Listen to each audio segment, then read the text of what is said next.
welcome to The Mill, the podcast brought to you by Mill & Co. This is our first episode back after probably a 2-year hiatus, and this is the revival. The Mill podcast is all about sharing knowledge, thought leadership, tips, tricks, and also interviewing some incredible thought leaders from the industry, in marketing and in some of the industries that our clients work in, hoping to spice up your life with a little marketing magic.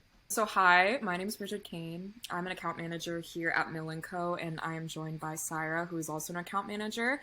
And to kick off the Mill podcast after Rachel said a brief hiatus, we are back and we are going to be discussing Mill & Co. origins, how Mill & Co. came to be and what the future holds for us.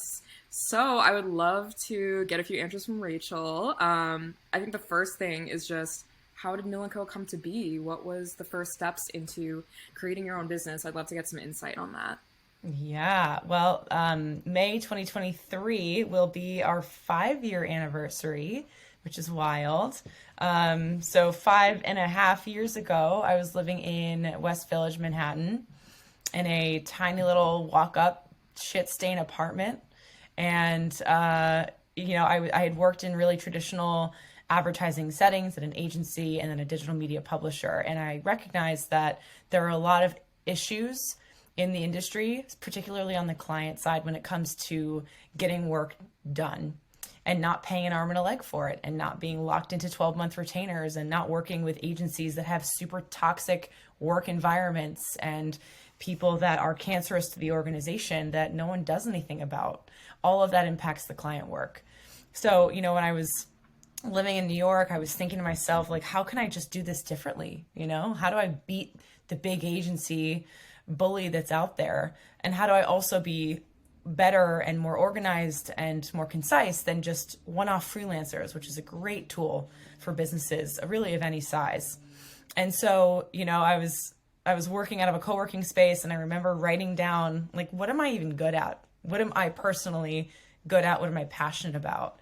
And it really boiled down to strategy, creative ideation, and organization. And I'm like, okay, well, those are kind of like 3 capabilities. That's kind of like a service I could offer. That's great. That's me. But then how do I do it better than an agency, but more organized and efficient than a freelancer? And that's how the model of our collective came to be. And it really started with, who do I know and trust in this industry? Who's a good copywriter? Who's a good web developer? Who's a good graphic designer? Who do I know that's a proofreader? And then who can they refer in so that everyone within our collective is 1 to 3 to maybe 5 degrees of separation from someone that comes from a trusted, known source. So here we are 5 years later, 150 people in our collective, largely based in the US, and everyone has been referred in from someone else. Not to mention we're 93% female with an all-female staff and a female owner. And we work with mostly women and minority-owned businesses, but that's, maybe for our next episode discussion. But really, those are kind of the early stage days of starting Mill & Co., how I came up with the idea, how I shaped what our structure was going to be, and then how I would articulate to our clients the services that we would offer them. And I'm sure that especially the beginning years and beginning iterations of the company was definitely difficult to kind of pull together. So I was wondering if you had any advice for people that were in your position from a few years ago and are interested in starting a business but don't exactly know where to start or what the first steps would be. The first response to that is yes, you can. You'll have a lot of people that tell you no. The answer is yes, you can. So that's step 1. Step 2 is I speak with a lot of entrepreneurs who are like, I have this idea and then I have this idea and I want to do this thing. And I'm just thinking about having this branch off of this business. And, I had a creative director say to me one time, if I have 200 cotton balls in my hands and I throw all of them at your face at the same time, you're probably not going to catch any of them. It's too much, too many points of emphasis, right? But if I throw one, you're probably going to catch it, right? When you're thinking about your business, you should really think about it through that kind of singular lens. Now, that doesn't mean you restrict yourself on the services you can provide and the solutions that you bring to the table, but how can you articulate to a prospective client a singular solution that they can really get behind? How do you identify within the business that I want to start for my prospective clients, what are some problems they're experiencing and how can I solve them? That's probably a really good place for any entrepreneur to start when you're just thinking about your preliminary business plan. The next thing I would do would be identify what you don't know and find people who do. I'm not a lawyer, I'm not an accountant, I am not a website developer. I could certainly fumble my way and figure it out, but I'd rather hire someone that can do those things.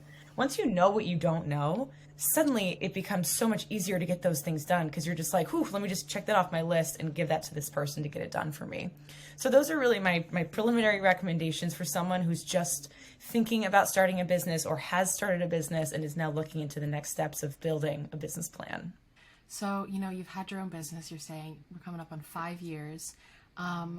Could you share a time when you hit a bump in the road on your journey and how you overcame that challenge? Ooh, that's a good question. It's a very good question. In the early days, I was hesitant because I was told by so many people, you have to niche down. You got to pick a lane, you got to stay in it. By you offering so many capabilities with your collective of freelancers and also being industry agnostic, it's too much for too many people.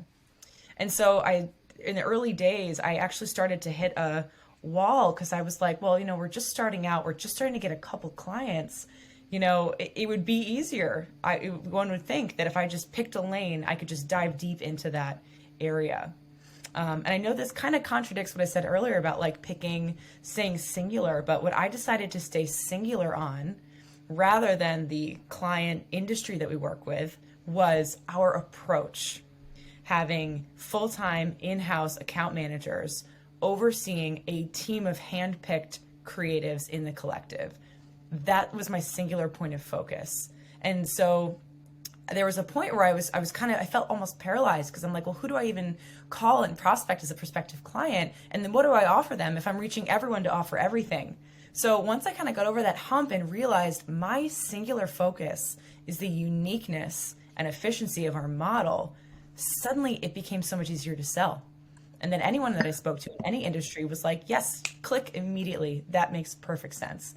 So I don't know exactly when that was. It was probably early on in year one when I was having that kind of internal struggle and also getting a lot of external pressure from people saying like, oh, most startups fail in 2 years and I don't see a profit for 5 years. And I was just like, okay, in one ear out the other. So yeah, I think really staying true to myself and going back to why I started this in the first place was the way that I got over that paralysis of what are we doing and who are we doing it for? Just from my personal perspective, and I'm assuming yours as well, I feel like Mill & Co. is constantly expanding and growing. So I would love to know what you think the next steps will be for Mill & Co. and how you are planning on moving forward with the company. Yeah. Oh, I'd love to keep growing and building out our amazing account management team. By doing that, it means bringing in a lot more clients, which it looks like we're already on track for this year, which is super exciting. As you guys know, we work remotely. We're all from home. I am a firm believer in work from where you feel your best. I could also very much see us having an office space that is just there for you should you want it. So I could see that as being something, in our hopefully short-term future. And I'd really love to, we are working with a lot of women in minority-owned businesses, but I'd love to start to make an impact outside of just marketing. For example, you guys know we started this dinner networking series called Table Talk, and we have our first event on March 8th. So probably by the time this episode airs, it'll have already passed. But I have some pretty big ambitions for that of, how do we make this an opportunity potentially for female-owned startups to gain funding, to gain traction, to gain awareness? How can I use my position of power to support DEI initiatives and dig deep into the New Hampshire, New England area and support other businesses like that? So I think that's going to make a really big play for us over the next couple of years and hopefully even this year, really making a greater impact to our community outside of just the great work that we're doing as an agency. That's good to hear, and I agree. I think that there's a lot of big things coming for Mill & Co. But I guess the question is, like, how do you see yourself growing as a leader and as a CEO with Mill & Co. by your side? I think it's my answer is kind of the same, to the previous question. As a leader, I see myself shifting further away from the day to day and further into sharing thought leadership. Another goal I had set for myself this year was at least once a month, I need to be at an event, hosting an event, sponsoring an event, or a speaker at an event. So, I see my role as CEO as shifting into how can I educate others? We don't need to gatekeep this model that we've built. It's certainly no secret. We've just figured out how to do it. So I am no stranger to wanting to share that knowledge with others, share our blueprint fully transparently, which, as you both know, is a huge project. And it's certainly the way that we do it is very proprietary to us. So I think as a leader and a CEO, I see myself continuing down this path of transparency, education, and thought leadership, which we all know will in turn bring back in work, clients, relationships, and building that network. Definitely. And I would love to know, in a perfect world, what do you think Mill & Co. would look like in 10 years and then 20 years? World domination is very fine. Hard. Very, yeah. Like I'm okay That's what to I expected. Just take over everything. I don't know, like every highway is a mill, is in a co. And no, it's a good question. And it's, I'm sure other CEOs are going to watch this and be like, how have you not thought 10 years out? I don't know. Where we are today from where we were 5 years ago is so different, and so I'd love to keep growing as we are each year. I'd love to keep adding more team members to our team. I would certainly see us at some point even bringing in some creative people full time and not just account managers, and just continuing to make an impact. 10 years down the road feels like forever from now. But I think that's what's great about being an entrepreneur and being a founder and a CEO is we get to kind of shape the future how we want it to be. And if this post-pandemic world has taught me anything, it's that even if you prepare for the future, in one day it can just get shut down. So the ability to be nimble, flexible, and pivot as things go across the next 10 years is going to be my biggest asset.